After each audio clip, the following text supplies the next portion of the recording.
el Ministerio Público ejerce el monopolio de la investigación, se dice, pero en la práctica no es así. La Policía Nacional y la policía que investiga, la Policía de Investigación Criminal, tiene mucha más experiencia que el Ministerio Público. Doctor Barranzuela, ¿es usted cercano al señor Nicanor Boluarte?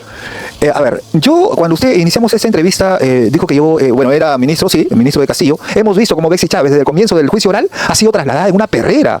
En el término coloquial, exactamente, la perrera no era la movilidad. La movilidad denominada perrera en el término coloquial policial. Pero ella va encadenada, atada de pies y manos. Y ahí es donde ha sufrido una serie de golpes que todos hemos visto, moretones. ¿Acaso la policía no sabía que trasladaba una persona humana dentro de ese? Pero, ahora, doctor, también eso nos lleva a reflexionar. Ese es el trato que se le da a todas las personas que están en momento o en tiempo de cárcel. No solamente a Betsy Chávez. Ya. Entonces, si se hace alguna defensa de la señora Betsy Chávez, por ejemplo, de una persona, estoy hablando ya en términos generales, una persona que denuncia una organización criminal y que luego sufre persecución dentro mismo de la cárcel, entonces, ¿cuántas personas deberíamos también pedir que se muevan de la cárcel que están en el mismo estado de Betsy Chávez? Ya. Pero ella sí es conocida, ella sí es un personaje público, ella tiene buenos abogados y por eso es que se levanta toda esta cortina. Entonces, bueno, es la defensa de Betsy Chávez, se entiende que siempre va a abogar por ella, pero también hay contraargumentos al respecto. Será la justicia la que tendrá que analizar cada uno de ellos de manera objetiva. Bien, ya tengo a mi primer invitado también en mesa. Se trata de Luis Barranzuela. Él es exministro del Interior de Pedro Castillo y también abogado de Betsy Chávez. Doctor Luis Barranzuela, gracias por acompañarnos. Bienvenidos a Betel Radio.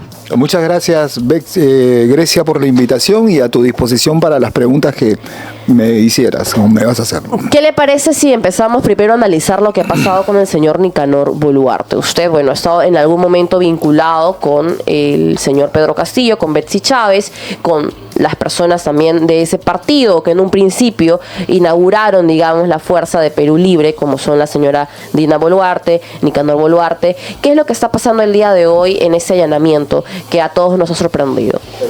Bueno, todos los allanamientos, yo creo que más allá de la forma como se actúa, yo creo que deberíamos tener primero hacer un análisis de cómo es que se está cumpliendo el modelo procesal, si a los años que se ya tiene llevándose a cabo, que ya se está desarrollando, surte sus efectos, y es lo que la ley ha querido. Lógicamente que un allanamiento en derecho se llama que es inaudita parte, significa que no se debe comunicar a la parte a la que se va a ejecutar, si no pierde sorpresa. Sin embargo, todo pedido o la medida cautelar debe ser rigurosamente analizada y relacionada directamente con el delito. Ahora vemos que hay una suerte de allanamientos que finalmente no tienen elementos que vinculen a los investigados con el delito, y eso no es investigar. Lo que el Ministerio Público hace es primero aplicar medidas limitativas y luego investigar. Lo que es incorrecto, a mi juicio, he sido formado en la Policía de Investigaciones del Perú, y lo que hacíamos primero nosotros era investigar con todos los elementos de prueba, luego ya de tener una convicción sobre la vinculación directa con el delito, recién se solicitaban medidas cautelares. Ahora es al revés. Cuando usted dice medidas limitativas, ¿a qué se refiere específicamente para que el público nos pueda entender? Las medidas limitativas en derecho penal, o sea, las medidas que puede ejercer, estamos hablando de son de medidas de coerción personal y también relacionadas con los bienes. ¿Cuáles son las medidas de coerción personal? Tenemos la detención, ¿no es cierto? Tenemos la detención domiciliaria, tenemos los allanamientos, la orden de cerraje de allanamiento, y las otras medidas tienen que ver con incautaciones, decomisos, que son medidas de carácter real, pero se tienen que aplicar de inmediato para perseguir el resultado de la investigación, neutralizar a la organización criminal, neutralizar a quienes se está investigando, ¿no? Al accionar, porque generalmente en este tipo de situaciones lo que hacen los delincuentes o los que están metidos en delitos es borrar huellas, ¿no? Algo que se presume también es que la Fiscalía habría ejercido este proceso de allanamiento en discreción de la Policía Nacional, o en discreción, mejor dicho, del Ministerio del Interior, precisamente por los vínculos que antes tenía el señor Juan José Santibáñez, y por lo mismo que hoy en día también se encuentra dirigiendo una cartera que es el Ministerio de Justicia. Entonces, ¿cree usted que realmente para aplicar esta medida y para salvaguardar la justicia es menester que haya cierta discrecionalidad con otra área del gobierno que también le corresponde estar inmiscuida en el proceso? Eso es un despropósito. El Ministerio Público, toda autonomía no puede ser absoluta y todo monopolio es malo. El Ministerio Público ejerce el monopolio de la investigación, se dice, pero en la práctica no es así. La Policía Nacional y la policía que investiga, la Policía de Investigación Criminal, tiene mucha más experiencia que el Ministerio Público. Entonces, no contar con las unidades especializadas de la Policía Nacional, como tenemos la DIRINCRI, la DIRCOTE, la DIRANDRO, etcétera, etcétera, donde hay pesquisas, donde hay gente preparada para investigar el delito, y no contar en ello es contraproducente. Y lo vemos en la práctica. Cuando el Ministerio Público presenta su teoría de caso, en el Poder Judicial se cae, porque no está bien elaborado. Deben contar con los pesquisas. ¿Y los pesquisas qué hacen? Aferrarse a la ciencia. Cuando uno se hace una investigación, hablamos de la epistemología del proceso. Yo tengo que basarme en la ciencia criminalística para demostrar un hecho. Doctor Barranzuela, ¿es usted cercano al señor Nicanor Boluarte? A ver, yo cuando iniciamos esta entrevista, dijo que yo, era ministro, sí, ministro de Castillo, pero yo no he tenido ninguna vinculación con el partido, no he sido ni partidario ni militante de Perú Libre. Cuando yo fui convocado como experto en criminalidad organizada, por la trayectoria profesional que tengo, con más de 25 años como abogado, como investigador del crimen organizado, no solamente en las unidades más sensibles de la Policía Nacional, pero fue por eso, pero más allá de que se me quiera dar alguna vinculación, no la tengo. Bien, entonces deslinda, digamos, de este personaje Nicanor Boluarte. ¿Cree usted, a lo mejor no ha tenido cercanía con él, pero según su análisis como abogado, según su visión, su lectura que le da los años de experiencia en las que viene trabajando, cree usted que realmente el señor Nicanor Boluarte, la señora Dina Boluarte, el señor Juan José Santibáñez están vinculados, están inmiscuidos en un proceso criminal que vincula ahora a la minería? Betel. Por supuesto, mire, hay elementos, cuando hablamos del crimen organizado, no hablamos de prueba directa, hablamos de prueba indiciaria. Y si hay prueba indiciaria, son hechos que tienen que pasar por el tamiz de la lógica, las máximas de la experiencia y la ciencia. Y cuando nosotros tenemos indicios fuertes, vinculaciones fuertes, lógicamente que tenemos que vincular a los personajes investigados. Yo sí creo que si la Fiscalía maneja y la Policía maneja información fuerte que los vincula, lógicamente que hay un razonamiento indicador que dice que sí están vinculados, pues, ¿no? Entonces ahora, lógicamente que se trata de un grupo de poder. Estamos hablando de la señora Dina Boluarte, que lógicamente ya todos hemos visto que ha cambiado. Ella se dice que entró por la izquierda, pero no es de izquierda, pues es completamente de derecha, es prisionera de la derecha en este momento. Eso es mi percepción personal. Ok, me gustaría conocer su punto de vista. ¿Por qué sería malo que ella haya cambiado de izquierda a derecha? ¿Cuál sería el delito ahí? No, el delito no, es que hablamos políticamente. No hablamos claro, no hablamos de un delito per se, penal, sino estoy hablando en términos coloquiales. ¿Cuál sería lo malo en caso de que ella haya decidido versar su pensamiento ideológico de izquierda a derecha? Bien, el tema es que no es que ahora no nos dejemos llevar por ideologías, sino que tenemos que tener un concepto país, tenemos que ser estadistas. Un presidente de la República tiene que tener una visión de conjunto sobre lo que está ocurriendo en el país. Y a mí se me ocurre que es inconcebible que no exista una responsabilidad política por los tantos muertos que han habido en el Perú. Y nadie dice nada. No hay ninguna relación, no hay un mea culpa mediante el cual un político diga, sí, pues nos equivocamos, ¿no? Entonces, ante esa situación yo veo que no se trata de ser de derecha o izquierda, sino cómo viene manejando el país. Ante eso tiene un apoyo total del Congreso, un apoyo total de algunos sectores o grupos económicos de este país. Bien, Betel. Vamos a analizar ahora el punto clave o el enfoque principal por el cual también lo hemos invitado, doctor Barranzuela, exministro del Interior durante el gobierno de Pedro Castillo y ahora abogado de Betsy Chávez. Son las 9:15 de la mañana, estamos en Betel Radio, la voz que inspira. Tenemos el caso de Betsy Chávez y su situación carcelaria. Hace algunos días atrás tuvimos al doctor Raúl Noblecilla, que también es abogado de la señora Betsy Chávez, Y él, indicaba de que la señora Betsy Chávez está siendo víctima de diferentes abusos dentro de la cárcel por haber denunciado una organización criminal que está inmiscuida en este penal. Actualmente ya van cerca de 4 días de huelga de hambre. Lo que el INPE ha informado es que ella no ha querido someterse a las revisiones médicas técnicas por decisión propia.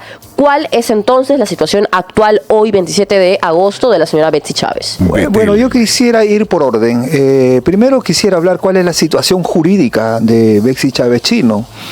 Betsy Chávez Chino se le ordenó 18 meses de prisión preventiva, cuya resolución salió el 20 de junio del año 2023.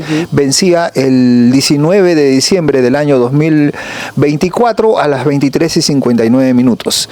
Cuando llegó ese día, la defensa fue notificada de que la Fiscalía había hecho un pedido de ampliación de prisión preventiva y el juez citaba para el día 26.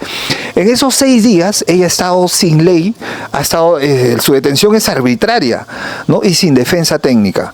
Entonces, para empezar, por ahí su detención se vuelve completamente ilegal. Existe Betsy Chávez, cuando se dice que es secuestrada, lógicamente que está sin mandato judicial, detenida. Entonces nosotros hemos presentado ante el Tribunal Constitucional, hemos sustentado un agravio constitucional y ya está por resolverse en estos días, porque la ley dice, el artículo 273 del Código Procesal Penal establece que si se vence el plazo de prisión preventiva sin sentencia, ella debe ser liberada inmediatamente. Es una norma de orden público, o sea, le está ordenando al juez, no es facultativo, le está ordenando al juez que le dé libertad. El juez no le dio libertad. Y se sigue un proceso arbitrario y abusivo. Hemos visto cómo Betsy Chávez, desde el comienzo del juicio oral, ha sido trasladada en una perrera. Bueno, en el término coloquial, exactamente, la perrera no era, ¿no? Si no era la movilidad del la INPE. movilidad denominada perrera en el término coloquial policial, donde no tienes, es una caja bueno, la descripción es por demás, ya la han dicho varios colegas, pero ella va encadenada, atada de pies y manos, y ahí es donde ha sufrido una serie de golpes que todos hemos visto, moretones. ¿Acaso la policía no sabía que trasladaba una persona humana dentro de ese? Pero, ahora, doctor, también eso nos lleva a reflexionar. Ese es el trato que se le da a todas las personas que están en momento o en tiempo de cárcel, no solamente a Betsy Chávez. Entonces, si se hace alguna defensa de la señora Betsy Chávez, por ejemplo, de una persona, estoy hablando ya en términos generales, una persona que denuncia una organización criminal y que luego sufre persecución dentro mismo de la cárcel, entonces, ¿cuántas personas deberíamos también pedir que se muevan de la cárcel que están en el mismo estado de Betsy Chávez? Pero ella sí es conocida, ella sí es un personaje público, ella tiene buenos abogados y por eso es que se levanta toda esta cortina. Claro, Grecia. La lógica nos debe indicar que se permite eso con todos, entonces hay que permitirlo, se tiene que normalizar. Por supuesto que es un trato inhumano, humillante, ¿no es cierto? Viola los derechos humanos. Pero no sería entonces lo correcto modificar el sistema penitenciario del país en vez que beneficiar directamente a una rea. A ver, el tema no es beneficiar, el tema es reclamar, levantar la voz y decir, mira lo que está pasando con todos. Betsy Chávez, cuando sufre carcelería, ella fue invitada inclusive por la directora del penal para que ocupe un lugar especial, donde lo estaba ocupando Keiko Fujimori, donde Saga Goray. Es un lugar abierto, es como un departamento. Pero dijo, no, ella ha dormido en la intemperie, en pasadizo. Ella ha querido someterse al sistema penitenciario como cualquier ciudadano del Perú. Sin embargo, a raíz de esa negativa empezó la violación de sus derechos, empezó a ser vigilada, empezó a ser fotografiada, no podía ni caminar, porque a todos lados la perseguían. Entonces, ella es una paciente, más allá de ser una paciente bariátrica, ha sufrido una serie de situaciones, no le dejaban pasar sus alimentos, ni todo lo demás. En base a eso, lógicamente, ya luego de que ha visto de que no hay ningún cambio, Betsy Chávez adoptó ya una medida drástica de hacer huelga de hambre. Así es. Se levantó a través, por porque fueron congresistas, levantó, se hizo una tregua, además que hubo un ofrecimiento de la Dirección Regional del INPE, que esa situación iba a cambiar, pero no cambió nada. Entonces ahora ya ha pedido su traslado y ha habido un informe del INPE en el cual dicen que para que se dé ese traslado tiene que haber un informe técnico de la jefa de seguridad y de la directora del penal, quienes son precisamente los que han sido denunciadas por ella. Ella los ha denunciado por organización criminal, por economato sexual, una serie de chantaje sexual, una serie de delitos que ya tiene conocimiento el Ministerio Público. Nosotros desde aquí decimos, ¿por qué el Ministerio Público no investiga? Ahora, doctor, hay un contraargumento que el día de ayer se destapó recientemente a raíz de una investigación periodística, y es que denuncian desde el interior del penal que este tema con Betsy Chávez no se trataría tanto de una situación política o jurídica o una persecución del crimen dentro del penal, como ella lo denuncia, sino de una situación amorosa. Entonces han habido diferentes reos que han estado indicando de que la señora Betsy Chávez tiene una relación amorosa con una de las carcelarias también, y que esto produce de que ella pueda solicitar, ¿no?, o hacer este manifiesto en nombre de la supuesta justicia. Ya. A mí me gustaría saber, yo no he visto el reportaje, para empezar, en principio no lo he visto. Me gustaría verlo, analizarlo, pero si es que salen versiones, yo quisiera saber cuál es la fuente de ese trabajo o ese reportaje. Si sale información del penal, lógicamente que me da pie a decir y fundamentar objetivamente que ella viene siendo objeto de reglaje, y esto es una muestra más de cómo el INPE está utilizando esta forma, porque ¿qué pasa? Esto sucede a raíz de la denuncia. Esto es como consecuencia de la denuncia que ha hecho. O sea, y hay un principio en el derecho que se llama la teoría de dominio del hecho. Significa quienes están denunciados todavía están ejerciendo poder dentro del penal, y ellos son los que proporcionan información a la prensa. Entonces, ¿cómo yo puedo darle credibilidad a esa fuente que es investigada, que es cuestionada? Entonces, lo único que pretende es hacer, lógicamente, un ajusticiamiento mediático para menguar de alguna forma la denuncia penal que ha hecho Betsy Chávez respecto a la presencia de una organización criminal dentro del penal. Esa es la respuesta más concreta y creo que la más lógica, ¿no? Estamos viendo que ¿quién utiliza esa información? Nos gustaría saber si esa fuente hay certidumbre de dónde sale, de qué medio telefónico, porque estamos en derecho. Entonces nosotros tenemos que exigir y ser objetivos en todo, hasta en una investigación periodística. Ya lo ha dicho el Tribunal Constitucional. Si tú haces una investigación periodística, tienes que ceñirte a la verdad. No es diferente si otro medio copia, eso ya no, pues porque él no realizó la investigación. Pero si tú haces un trabajo de investigación periodística, tienes que hablar con la verdad.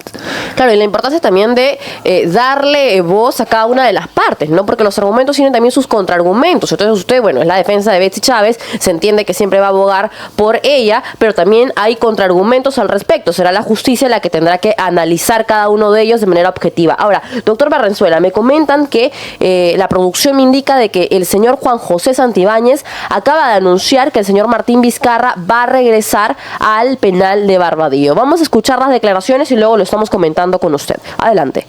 Solicitamos una reevaluación específicamente en el caso del señor Vizcarra.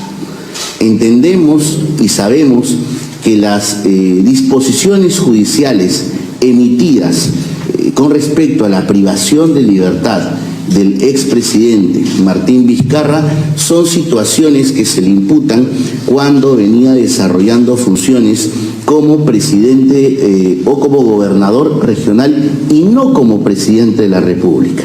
Es por eso que inicialmente la Comisión Especial del INPE decidió, dentro del ámbito de sus competencias, calificar que la permanencia de la privación de libertad tendría que darse en un establecimiento común.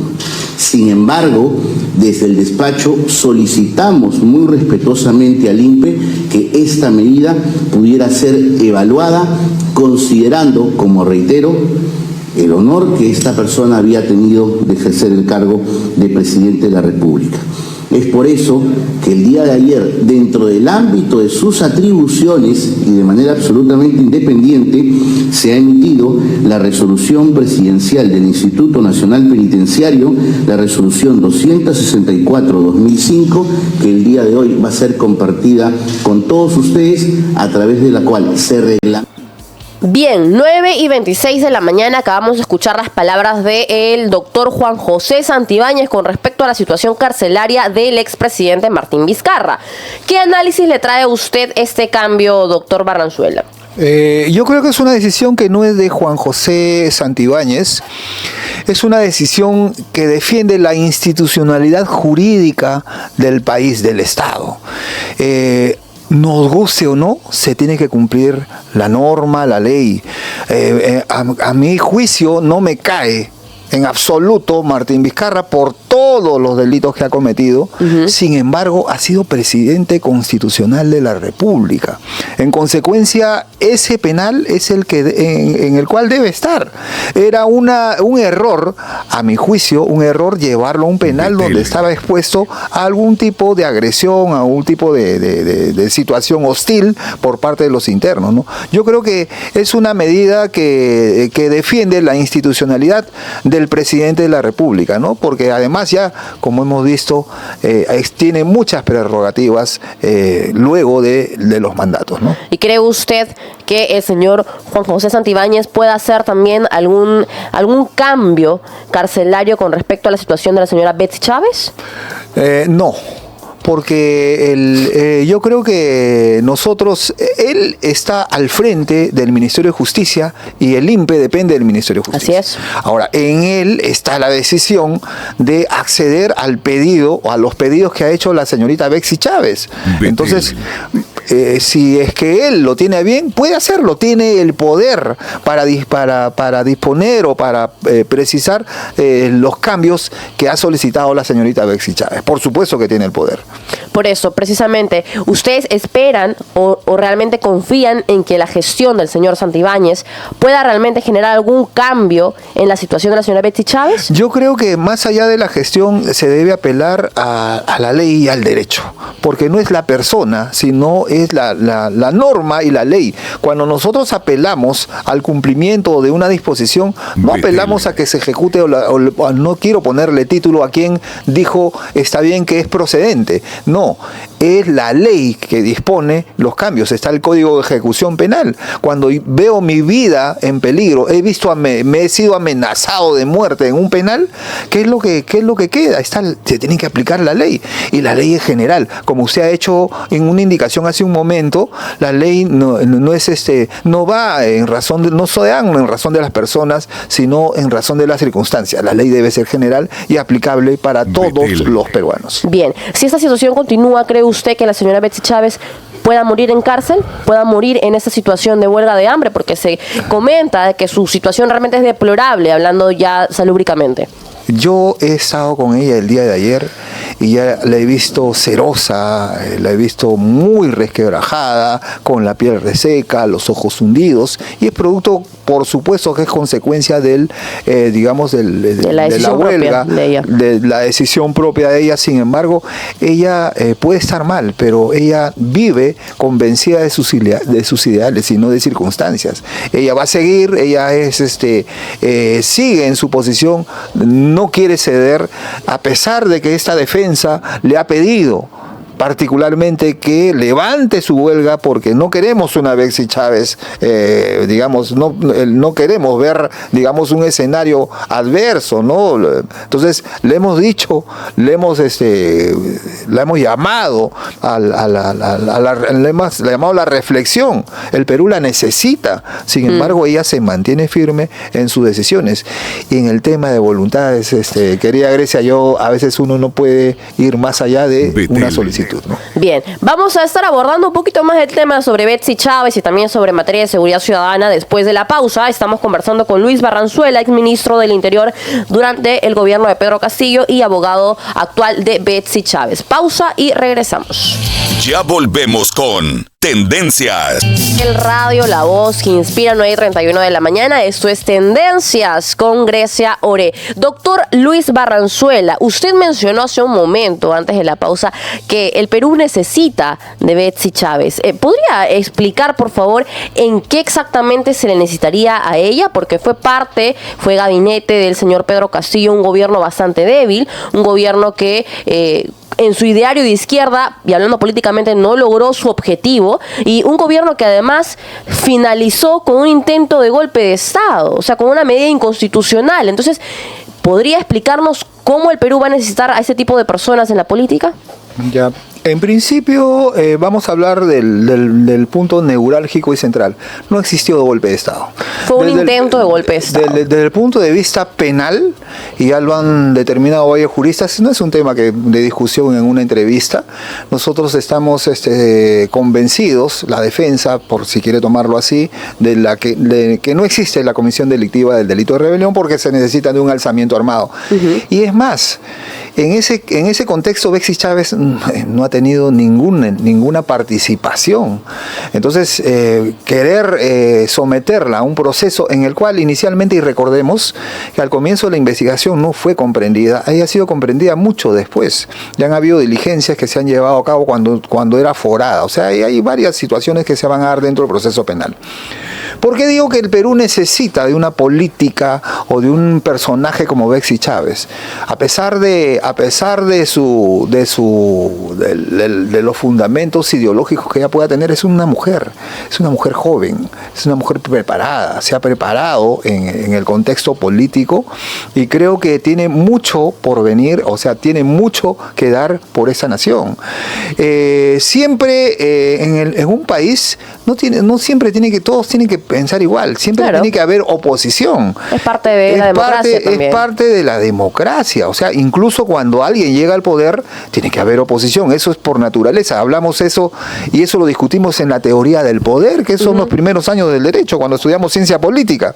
Entonces, tiene que haber oposición. Ahora, ella tiene sus fundamentos claros, no la hemos visto vinculada a temas de corrupción per se, en ningún caso, ¿no? Entonces, yo creo que es una política que tiene mucho futuro, y que, de acuerdo a sus lineamientos y a sus pensamientos, yo creo que puede dar mucho por el país para defender los intereses del pueblo, de la gente. Bueno, esperemos que la justicia haga su trabajo de manera justa, valga la redundancia, de manera parcial, y pueda realmente determinar cuál fue la responsabilidad jurídica de la señora Betsy Chávez. Doctor, usted dijo de que no fue un intento de golpe de Estado, pero todos los peruanos, y quiero hacer énfasis en este punto, porque todos los peruanos escuchamos el discurso del señor Pedro Castillo. No hubo un levantamiento de armas, porque, vuelvo y repito, yo personalmente creo que el gobierno de Pedro Castillo fue un gobierno débil, entonces no tuvo la capacidad suficiente como para lograr que las Fuerzas Armadas se levantaran y obedecieran su mandato. Pero sí hubo el intento, hubo la motivación, y si no la hubo, según su posición, entonces ¿cómo se le puede calificar a lo que él hizo en aquel 2022, en aquel discurso de diciembre? Es sencillo. Mire, en el derecho penal, no para una opinión política, no para una investigación jurídica, estoy hablando de derecho penal, todo delito tiene elementos constitutivos. O sea, no es... Y cuando hay un hecho con consecuencia jurídico-penal, el derecho penal se basa en el principio de legalidad. El Código Penal peruano ha establecido que para que exista rebelión tiene que haber un levantamiento en armas. Y ya lo hemos hecho en el derecho comparado, hemos hecho un análisis. En España no es necesario incluso eso. En España sí se ha tipificado el pronunciamiento, por ejemplo, en el Código Penal español. Acá no.